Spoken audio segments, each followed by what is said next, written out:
So let's talk about, one of the things as a broker, we have certain responsibilities. So we talk about getting to know your client, and a lot of regulated industries, there's a rule, get to know your client rule. And I think that for us, there's a lot of advantages to getting to know your client. And I always say to get to know clients, sometimes you got to dig, you got to explore, you got to ask questions to get to know who you're dealing with, who's on the other end of the phone. And a lot of times it's not just yes or no questions. A lot of times it's open-ended to get your client or potential client to talk, to discuss, to open up. We know people do business with people they know, like, and trust. This is part of getting to know your client, but also building the rapport. And I always say that take copious notes when you're talking to somebody. Now, I like to say, or I like to, when I'm talking to somebody, and yes, they say, I'm married, or, my wife, I just don't let that go. I always ask, oh, what's your wife's name? Or what's your spouse's name? I kind of like to, I like to dig a little bit deeper, because again, I got to make a connection. I want to know, do you have any kids? And a lot of times with our suggested outlines or scripts, it leads to, well, what do you do for a living? What do you do to keep you busy? And I'm writing this down. I'm taking notes in the CRM system. And I'll tell you why I do it is because a lot of times I'm set to call this person back in 3 days, 4 days for a follow-up call.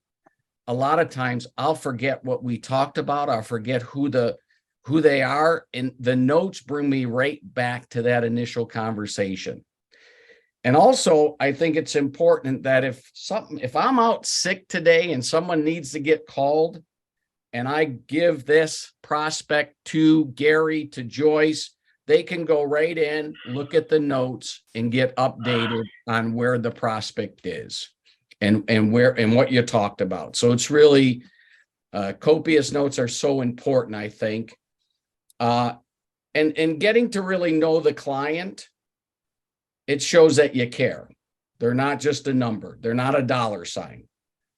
You show them that you care. And really, you're going to determine whether it's a good fit for the client. Sometimes it's not. Sometimes I'll get through I'm spending 8 minutes, 9 minutes, 10 minutes with somebody just to find out that it's not a good fit. And most of the time, it's because they don't have the financial means or don't have the resources to get the money to put into a business. It takes money to make money. Somebody that is looking to get in business for themselves, they have to have some type of backing. Now, here's what I'll tell you, if they don't have the cash, they don't have good credit, then my next step is, well, listen, as an entrepreneur, what I've seen over the years is entrepreneurs are very resourceful. So it's not just you, but who do you know that might be able to bankroll you into a business that we can share with them this opportunity that they can go ahead and back you up and put the money forward in this business. The idea is obviously to get the money back to them. But is there somebody in your life that that has the capital that we could talk to? So I'm looking for, and in some cases that is the case, right? They have somebody, somebody. So if they don't have the means, they don't have the good credit, who do you know?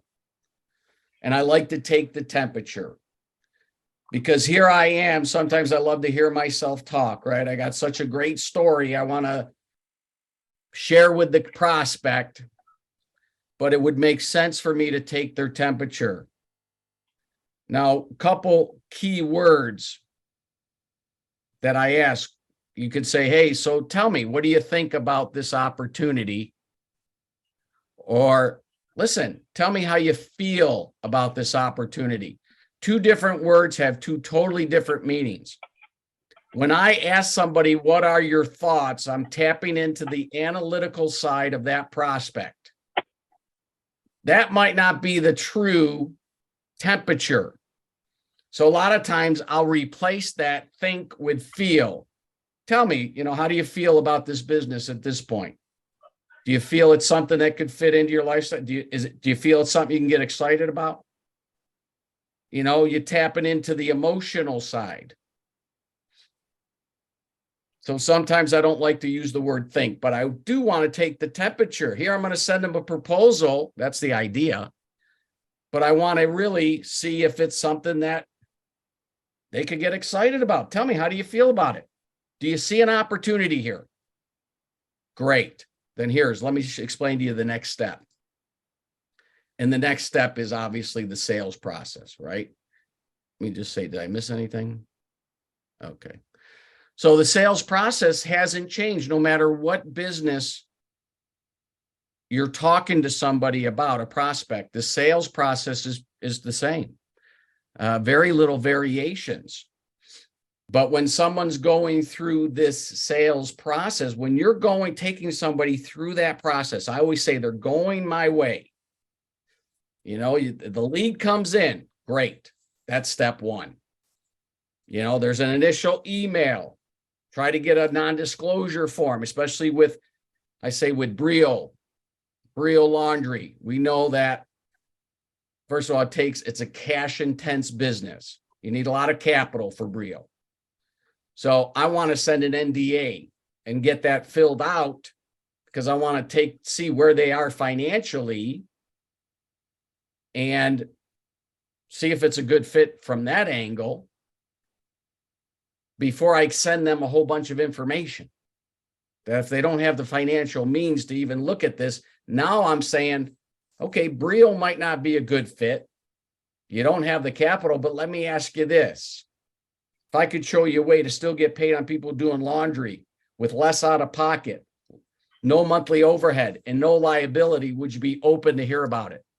Oh, it's called a virtual laundromat. Let me introduce you to Aloha Laundry Life.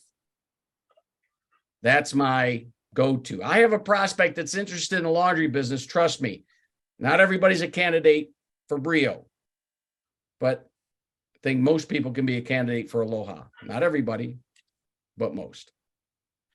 And then the process. The new agents, John, Brio, that they don't know, it takes over $1 million, where you can get into Aloha Laundry for under 40,000. Right. Big difference.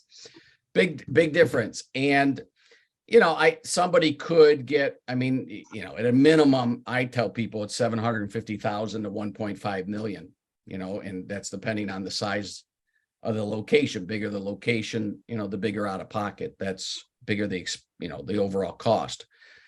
So, but there's always an alternative. And I encourage prospects to do their due diligence. And I've used it last week since I reminded myself, and I'm repeating myself because I'm telling you, the prospect appreciates that you're encouraging them to do their due diligence.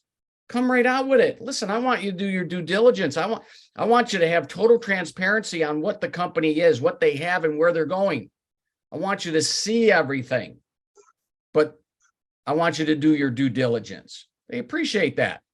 They review the collateral material. Remember, this is the checklist. This is repetitive, but I'm just telling you, it's okay to tell that prospect, listen, it's important as we go through this process. I want you to do your due diligence. Market updates, these update calls. If you haven't watched the last one, anybody I've talked to about Aloha this last couple weeks, not only watched the last meeting, which you remember it was convention, but I sent them the registration for the one coming out down the pipeline on the 23rd.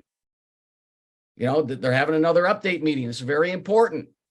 Listen, if you feel this is a possibility for you and your family, I encourage you to get on that meeting. It's the 23rd. Very important. Watch the update meeting. Speak to licensees. It's important. What I find is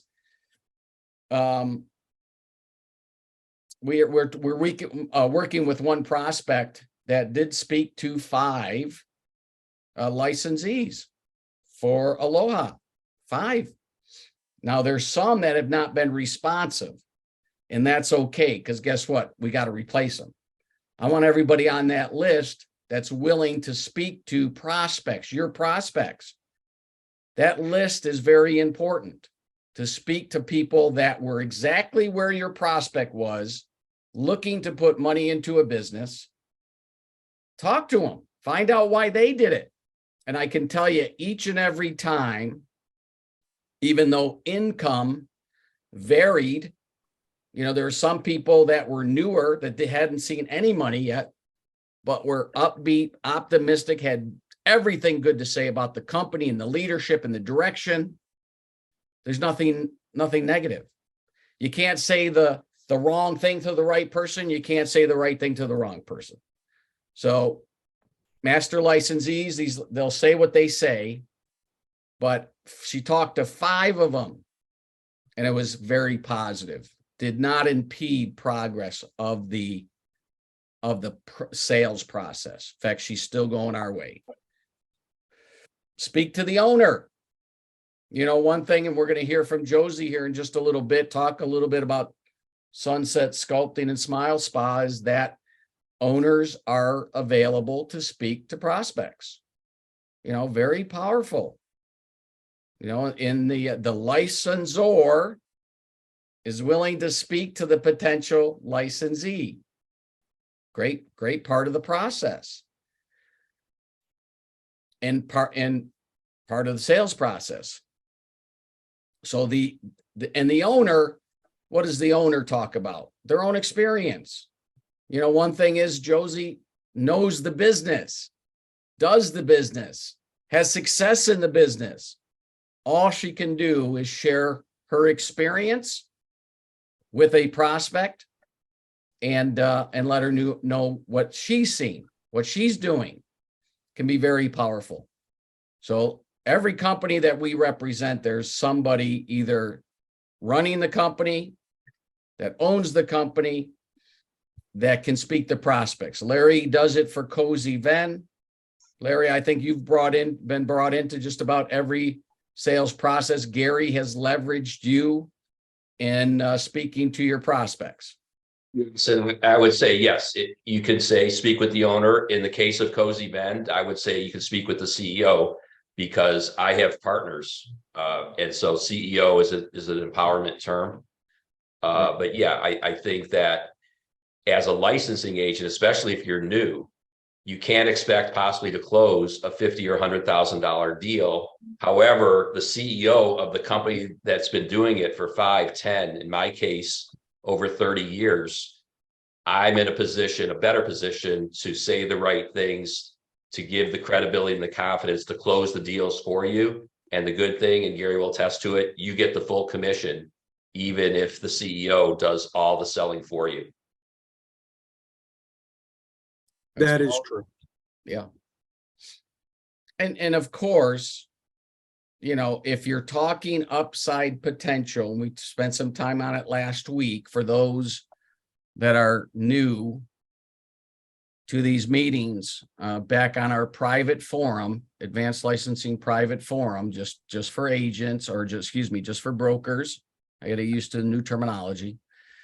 The brokers and the brokerages, there's always the update meetings that we record. That's where we post them.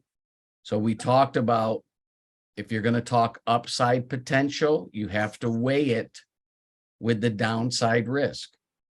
So if you're not talking risk, you're not doing the process any service. You have to talk, because first of all, they're thinking it. If you're not confronting and talking about the risk, and yes, are there some cases where we can minimize the downside risk? Yes. But for the most part, and we talked about it, I don't care where you put your money nowadays, there's risk. But putting it in a business that has a proven track record, that has success stories, that people have made money, yes, there is risk. But a lot of times when it's all said and done, the owner, the new licensee is going to take on some risk, but their work, their discipline, their motivation could really reduce that risk, especially if it's a business where they're not passive. Remember, when you're passive, a lot of times you put that, they know when you're passive, whatever happens, wherever the chips may fall, right? But if you're active, you can control your own destiny. So know the risk, know the upside, and is it okay to tell them that the license agreement, it's a 10-page license agreement put together by attorneys? Feel free, if you have somebody, to have them review it with you, for you. It's okay. We've had these license contracts looked at by hundreds of attorneys. It's okay. Just by you saying it up front, they may or may not, but some do. It's okay. Don't shy away from that. That's part of the due diligence process, right? So don't say, don't think it's a stopper, because again, we've had this looked at by many attorneys. If there's something in there that needs to get tweaked, changed, it's possible we can make small adjustments to that contract, but it's a good contract. We spent 6 figures on getting the right license agreement, the license contract. I say with you contracts, I say with a prospect agreement, right? But it's okay. I can say contract. It is. It's a legal contract. Don't shy away from that. They can say, and a lot of times you think, oh, they seek legal advice, it slows things down. Yes, but trust me when I say in the long run, it could be very beneficial. Let me give just a little extra insight on this. When you are talking about that, as John mentioned, there can be flexibility if there's an attorney that doesn't like the language, because let's face it, most contracts are in favor of the company that put it together. We're very open to making those changes, but here's the talking point that's very important. In 16 years of selling over 1,000 licenses, we have not had not even one lawsuit, no litigation. Now, that doesn't mean that there wasn't issues. When there's issues, we take care of it. We do the right thing. And that's an important talking point in talking to a prospect, because when you look at other business opportunities, other franchise opportunities, you can find hundreds, literally hundreds of lawsuits from some of the franchisors out there. So that's the talking point. No litigation in 16 years. Powerful. Can I jump in just a Sure. second? Yeah. I'd like to add that the more information that you can give the prospect you're speaking with, the stronger the bond you're going to have with them, because there are so many business opportunities out there that are kind of, sketchy.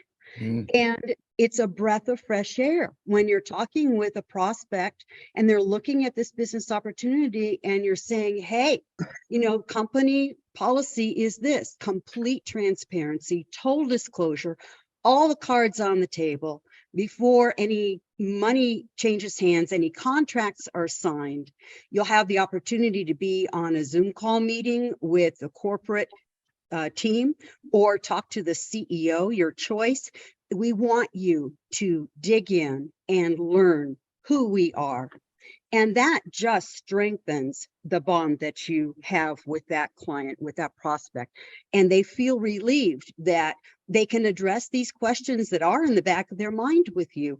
And we're not playing cat and mouse with them. Everything is open. I love that about this company. It's a good point. That and what that does is really align yourself with the prospect, because, who do you work for? Do you work for the company that you're representing, or do you work for your client? If you really show that alliance to your client, you're brokering the deal, you're getting in the best possible business territory price at the best possible price. You're the go-between. So if you align yourselves with them, you're a broker. You work for your client. That's why Joyce opened my eyes, 2.5, 3 years ago when she joined the team. Just when you have a client, that's a client for life. That's not a sell them and then move on to the next. Yeah, of course, that's what we do. But having a relationship with your client, good things happen. Repeat business happens. They refer somebody and that you would have never got to begin with. So it's the gift that keeps on giving, keeping that client, sending them out, holiday wishes, put them on the list, right? They get a Happy New Year message or Merry Christmas or Happy Hanukkah. Stay in touch with your clients. It's a good thing. We talk about close the deal, right? That's what we're looking to do here is close the deal. Now, this is not a one call close process.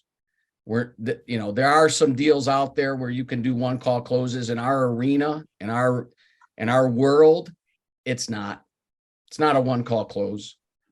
You can't do it in our business because there is a due diligent process that somebody goes through. So what I like to refer to it is, if you remember back in the day, we would have show and tell. That's really what we're doing is we're showing and we're telling somebody about a business. You're a tour guide. You're taking them through the process and they're going your way. Now, yes, when you've gone through the process, you've showed them everything, you've done everything in that sales process, you have a right to ask for the business. You have a right to ask for the business. That's not being pushy. It's the ultimate response to someone going your way. Hey, wouldn't it make sense? Why don't we go ahead and get the paperwork out to you? You can look it over. When you're ready to sign, you'll sign it. It'll be sent to the CEO. They'll go ahead and sign. You'll both get a copy. And then at that point, the company will send you an email with an invoice that you can pay right there online with the ACH, direct deposit. And then we're off to the races. Does that make sense? Yes. Good. Are you with me on this?